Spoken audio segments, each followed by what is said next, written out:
லானீனா எல்னீனோ சஜித் பிரேமதாச வந்து பார்லிமெண்ட்ல பேசியிருக்கிறாரு.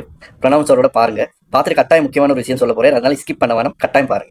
ලානීනා එල්නීනෝ බරපතල තත්ත්වයක් නිර්මාණය වෙනවා.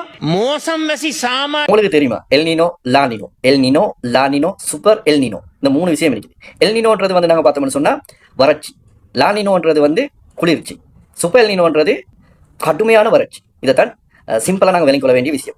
அதாவது கடல் இருக்குதானே, இந்த கடல் வந்து என்ன செய்யும் சொன்னா வெப்பம் காரணமாக, சூரியன் வெப்பம் காரணமாக வெப்பத்துக்கு உட்படும், சூடாகும். சூடாயினத்துக்கு பிறகு என்ன செய்யும்னு சொன்னா அந்த கடல் உள்ளுக்கு நீரோட்டங்கள்ன்றது இருக்கு. அப்போ மத்திய உலகம் இருக்குது, உலகத்துல மத்திய பாதையில தான் நாங்கள் நிற்கிறோம். இந்த மத்திய பாதையில நாங்கள் பார்த்தோம்னு சொன்னா சூரியன் நேரடியாக தாக்கம் செலுத்தும்.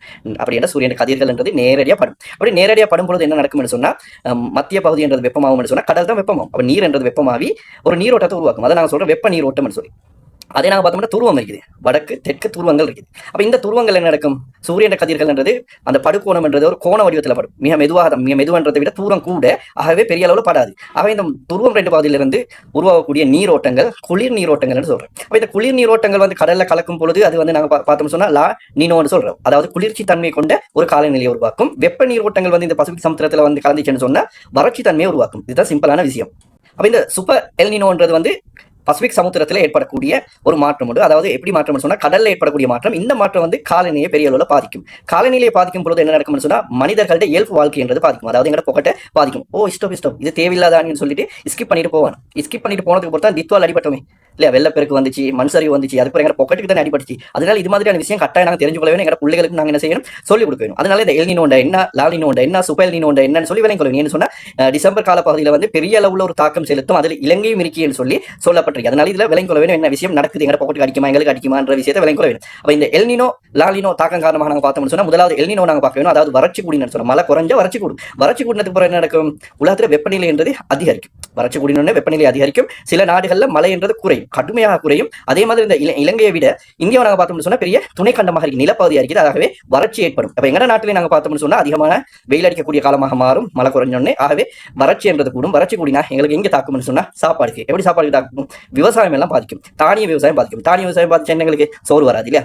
நெல் விவசாயம் பாதிக்கும். அடுத்து நாங்கள் பார்த்தோம்னு சொன்னா மரக்கறி விவசாயம் பாதிக்கும், பழத்தூர் விவசாயம் பாதிக்கும். இப்படி விவசாயம் பாதிக்கும். அதுக்கப்புறம் மரக்கறி எல்லாம் விலை கூடும். கொழும்பு நகரப்பகுதிகள் இருக்கிறவங்க எல்லாம் மரக்கறி எல்லாம் என்னப்பா இவ்வளவு விளையாண்டுலாம் கதப்பாங்க. அடுத்த விஷயம் நாங்கள் பார்த்தோம்னு சொன்னா மீன்பிடி பாதிக்கப்படும். மீன்பிடி பாதிக்கப்படுறதுக்கு காரணம் என்னன்னு சொன்னா அந்த மீன் சாப்பிடக்கூடிய தேவையான தாவரங்கள் பிளான்டன் என்றது வளராது. ஆகவே மீண்ட பெருகை, மீண்ட வளர்ச்சி என்றது குறையும். ஆகவே மீன் வந்து சரியான முறையில் பிடிச்சி கொள்ளையில போகும். அதுக்கப்புறம் என்ன நடக்கும்னு சொன்னா மீன் மார்க்கெட்ல மீன் விலையா இருக்கும். அதுக்கப்புறம் நாங்கள் பார்த்தோம்னு சொன்னா தண்ணி இல்லாம மாடுகள் இறக்கும், கோழிகள் இறக்கும், கோழிகளுக்கு நோய் வரும் சூடு காரணமாக. இப்படி எல்லாமே அதிகரிச்சு கொண்டு போகும். அது வந்து ஒரு குடும்பத்துக்கு பொருளாதாரத்துக்கு பாதிப்பு செலுத்தும். பல தொழில்கள் இல்லாமல் இதெல்லாம் கூட்டி கழிச்சு பார்க்கக்கூட ஒரு நாட்டோட பொருளாதாரத்துக்கு பெரிய ஒரு அடியா இருக்கும். அப்படி வரக்கூடாதுன்னு சொல்லி துவா கேட்டுக்கோங்க. அப்படி வந்துச்சு. இது இலங்கைக்கு மட்டும் இல்லை, இந்த பசிபிக் சமுத்திரத்தில் ஏற்படக்கூடிய இந்த சூப்பர் எல்னினோன்றது நாங்கள் பார்த்தோம்னு சொன்னா இங்கிட்டு சைடில், அதாவது நாங்கள் பார்த்தோம்னு சொன்னா கிழக்கு சைடில் இருக்கிற நாடுகளை நாங்கள் பார்த்தோம்னு சொன்னா ஆஸ்திரேலியா, ஜப்பான்ல இருந்து அப்படி கீழே வந்து ஆஸ்திரேலியா வந்து நாடுகள் இருக்குது. இங்கிட்டு நாங்கள் பார்த்தோம்னு சொன்னா தென் அமெரிக்காவில இருந்து அமெரிக்கா வர கட்டணம் எங்களுக்கு போயிடும். எனக்கு இப்படி விளங்குது, நீங்க உங்களுக்கு பார்த்தோம் சரியா. அப்படி பார்த்தோம்னு சொன்னா இங்கிட்டு ஆஸ்திரேலியா போன்ற நாடுகள், இலங்கை போன்ற நாடுகளுக்கு வறட்சியான நிலைமை என்றது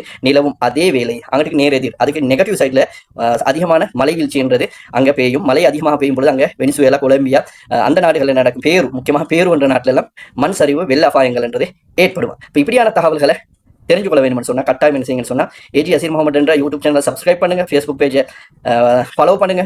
இந்த வீடியோ பிடிச்சிருந்தா லைக் பண்ணுங்க. உங்களுக்கும் எல்னினோ, லாலினோ, சூப்பர் எல்னினோ சம்பந்தமான தகவல்கள் தெரியும்னு சொன்னா கட்டாயம் கமெண்ட் பண்ணுங்க. அடுத்த ஒரு நல்ல வீடியோல சந்திப்போம்.